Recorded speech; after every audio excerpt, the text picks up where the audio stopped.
दिनै बिटिसि गोरोबथा सान। बर'फोरा गावनो सोरखार खुंनो हानाय हायुङारि मोननायनि सान। दिनै 10 फेब्रुवारि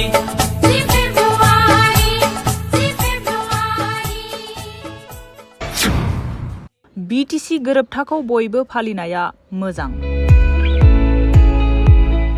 बड'लेण्ड डेखौ अबजार्भ खालामनाया जोंनि दायथ' आरो आं सानो बेखौ बयबो फालिनाया मोजां।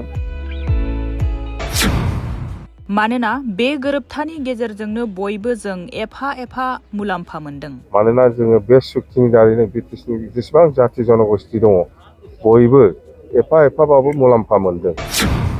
बिटिआर गोरोबथाया लाथिख', बेयो मोनसे गोरोबथा नङा, एग्रिमेन्टसो। बिटिआर एकर्डआ 0, बियो सुक्ति नङा, बियो मोनसे एग्रिमेन्टसो। बियो जोंनि बायदि मोनसे सुक्ति जायाखै, एकर्ड जायाखै, बियो मोनसे एग्रिमेन्ट। नोंजों आंजों हा बन्दक होलायनायाव, हा बायलायनायाव जेरै एग्रिमेन्ट जायो बेबायदिसो बियो। प्रमद बर'आ रायजोनि थाखाय जेबो खामानि मावाखै आरो मावनो गोसो गैया। प्रमद बर'आ दि जेबो मावनो हायाखै, 0, बे खोथाखौ जोङो रायजोफोरनि सिगाङाव बुंगासिनो दं। जेबो खामानि मावाखै आरो मावनोबो गोसो गैया। मावनो गोसो थायोब्ला मावनो हायो। प्रमद बर' बादि भिजन मिशनाव आं गैया। जोंना रायजोनि जौगाथायनि खामानि मावनायसो। आं बे प्रमद बर' बादि माबा भिजन मिशन बेबायदियाव गैयालै। जोंहा दंखायो, खामानि मावनांगौ दंखायो। जोंहा खामानि मावनांगौ दङ। जेनेबा बिटिसि ओनसोलाव सान्थि आरो खौसेथि लाखिनाय, बिटिसि ओनसोलाव उन्नयन लाखिनाय।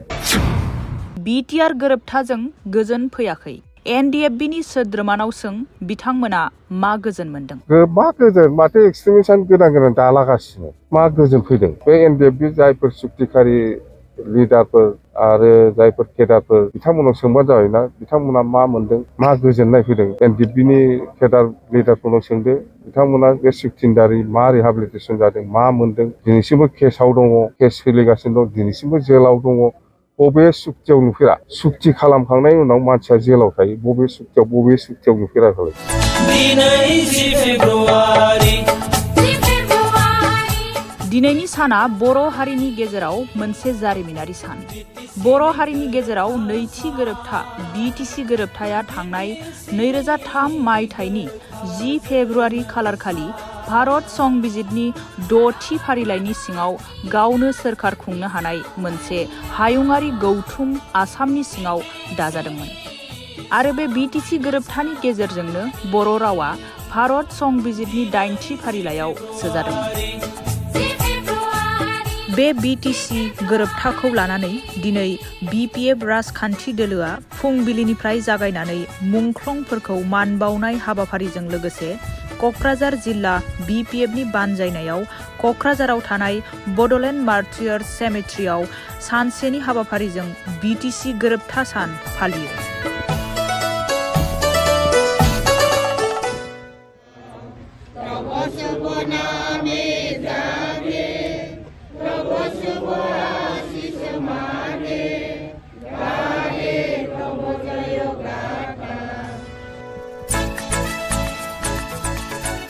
बे गोरोबथा सान फालिनायखौ लानानै बिटिसिखौ दागिरि एबा सागानगिरि आरो बे बिटिसिनिनो बारग' गाहाय खुंगिरि हाग्रामा महिलारिया खौरांगिरिनि सिगाङाव बुङोदि जों बिटिसि गोरोबथाखौ साफ्रोमबो फालिनाया मोजां। मानोना बे गोरोबथाजोंनो जों बयबो एफा मुलाम्फा मोनदों होनना आथिखालनि बिटिसिनि थासारिनि सायावबो बाथ्रा बुंना ओरैबादि बुङो।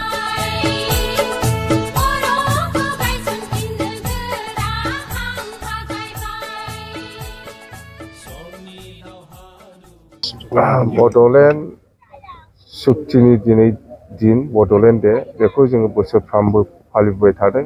22 बोसोर जाबाय आरो बेवहाय जोंहा सुक्तिखारि हिसाबै जोङो बे बड'लेण्ड डेखौ अबजार्भ खालामनाया जोंनि दायथ' आरो आं सानो बेखौ बयबो फालिनाया मोजां।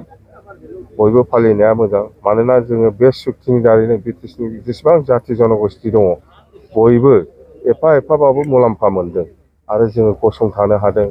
माने इनफ्रास्ट्राक्चारनिफ्राय आरम्भ खालामनानै बा इडुकेसननिफ्राय आरम्भ खालामनानै जेखि जाया बिथिङावनो जोङो एसेबाबो जोङो जौगाहोनो हादों आरो जौगाहोनो हालांगोन होननानै आंहा मिजिं दं। खिन्थु दिनैनि दिनाव जाय इउपिपिएलआ सरखार सालायगासिनो दं, बे बिटिसि सुक्तिनि एखे क्षमताजों जाय क्षमताखौ लानानै सालायबोदों बे एखे क्षमताखौ लानानै दिनै प्रमद बर'आ सालायगासिनो दं। खिन्थु बियो दिनै बिटिसि सुक्तिखौ सनमान होनो रोङाखिसै।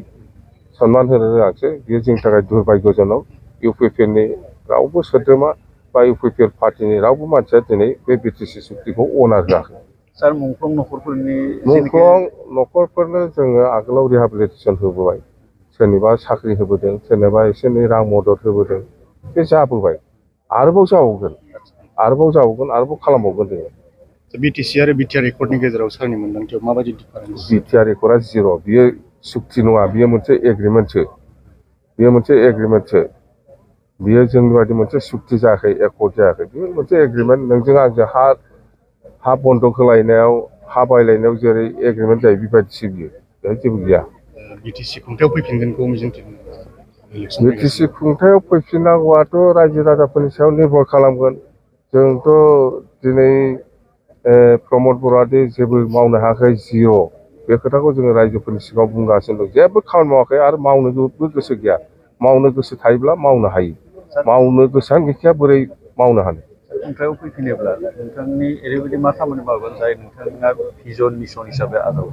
आं बे प्रमद बर' बादि माबा भिजन मिसन बेबायदियाव गैयालै। जोंहा दंखायो खामानि मावनांगौ दंखायो। जोंहा खामानि मावनांगौ दङ। जेनेबा बिटिसि ओनसोलाव सान्थि आरो खौसेथि लाखिनाय, बिटिसि ओनसोलाव उन्नयन लाखिनाय, बेफोर जोंनि माने टारगेट। जोंनि माने बियो जाहैबाय जोंनि मेइन स्ल'गान माने मेइन उद्देश्य। प्रमद बर'मोन बादि माबा फेस्टिभेल माबाफोर बेफोरबायदि माबा माबि खुंनानै फैसा बख'बाय थानानै जाग्रा मानसि नङा जोङो। बेनाथ' फेस्टिभेलानो हिसाब गैया। माबा मिसन भिजन बेफोरनि नामावथ' फैसा बरननानै जागासिनो दं। पस्टारा गांलाब सिथाबगासिनो दङ। बे पस्टारनि नामावबा बेसेबां बिल बानायदों, माबा फुटबल पार्टि बिनि नामाव, बेफोरबादियावनो बेना फैसाया सेस। आरो बियो जेसेबां खरसा जादों बिनि लिमिटनि बारा। 100 थाखानि खरसायाव बियो 500 थाखा खरसा देखायनानै जागासिनो दं। बेना बिएडसो, जेबो मावाखै बियो। सार बिटिआर गोरोबथाखौ गोजोन गोरोबथा होनना बुङो। बे गोजोन गोरोबथानि मा गोजोन, माथो एक्सट्रिमिस्टआनो गोदान दालागासिनो। मा गोजोन फैदों? बे एनडिएफबि जायफोर सुक्तिखारि लिडारफोर आरो जायफोर केडारफोर, बिथांमोनाव सोंबानो जाबाय ना बिथांमोना मा मोनदों, मा गोजोननाय फैदों। एनडिएफबिनि केडार लिडारफोरनाव सोंदो, बिथांमोना बे सुक्तिनि दारै मा रिहाबिलिटेसन जादों, मा मोनदों। दिनैसिमबो केसाव दङ, केस सोलिगासिनो दं, दिनैसिमबो जेलाव दङ। बबे सुक्तियाव नुफेरा? सुक्ति खालामखांनायनि उनाव मानसिया जेलाव थायो, बबे सुक्तियाव नुफेरा फालाय? बबे दुनियाव बबे सुक्तियाव नुफेरा? सुक्ति खालामनायनि उनाव मानसिया जेलाव थायो। जोंथ' बेबायदि नुफेराखै। आल्फाखौ नुवाखै? सुक्तिनि सिगां बिसोर आल'सना पन्थी आल्फानि जेसेबां जेलाव दं बिसोर गासिबो गजोब्बाय। सुक्तिनि आगोलनो गदों। दा जाय सादिन आल्फा फरेस्टफोरनि लिडारशिपआव जायफोर दं बिसोरल'सो हमजानायफ्रा गवाखै। खिन्थु आल'सना पन्थी आल्फानि जेसेबां लिडार दं, केडार दं, गासिबो गजोब्बाय। जोंनालाय मारैथो दाबो सुक्तिया जानानै दाबो मानो गदिया? रन्जन दैमारिनि बेलायाव मा बुंगोन सार? रन्जन दैमारिखौथ' आं पावाराव फैब्ला आं बख'नो हायो। आंनो बेयावबो टाइम नाङा। सुक्ति खालामबाय, दसा दं, नंगौ दसा दं, भुलखौ मावदों। खिन्थु बिसोरो दिनै आगोलाव जा मावबाय, जों दिनैनिफ्राय आरो बेबायदि खामानिखौ मावला होननानै प्रतिश्रुति होनानै सुक्ति खालामबायब्रा। जोङो आरो मावला होननानै बेवहाय बिस्रा रेहाय मोननांगौब्रा। मोनो। नोंना एप्रसिंआनो गैयाबा बोरै जानो? नोंना एप्रसिंआनो गैया, नों सोरखौबा दाय होबा बोरै जानो? सुक्तिखारिफ्रा एप्रस खालामनांगोन। जोङो नंगौ, जोङो ओरै भुल मावदों, आगोलाव ओरै खालामदों।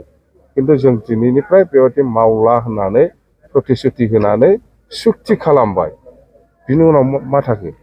आंहाबोथ' भुल दंमोन, आंबोथ' बेबायदि खामानि मावला होननानै सुक्ति खालामदों। बिनि थाखायथ' जेलनिफ्राय आंबो गदों, केसाबो जोबदों। दिनै आल्फा आल'सना पन्थी आल्फानि लिडारफ्रा जों आगोलाव जा मावबाय, आरोबाव जों गोदानै बेबायदि मावफिनला, जोङो सान्थि थानो लुबैयो होननानै बिथांमोनाबो सुक्ति खालामबाय। बिनि थाखायनोथ' जेलनिफ्राय गजोब्बाय। आथिखालाव सरकाराव थानाय दैदेनगिरिफोरा बिथांनि सिगाङाव माबाफोर गिनाय बा सोर? आथिखालनि जिथु सरकाराव थानाय दैदेनगिरिफोर? सोर दैदेनगिरि? कमन खोथाखौलाय आरो मा बुंबावनो बेहालाय गावनि सिफियाव फैसा हाबबाय थाबानो जायो जेबो गैया दे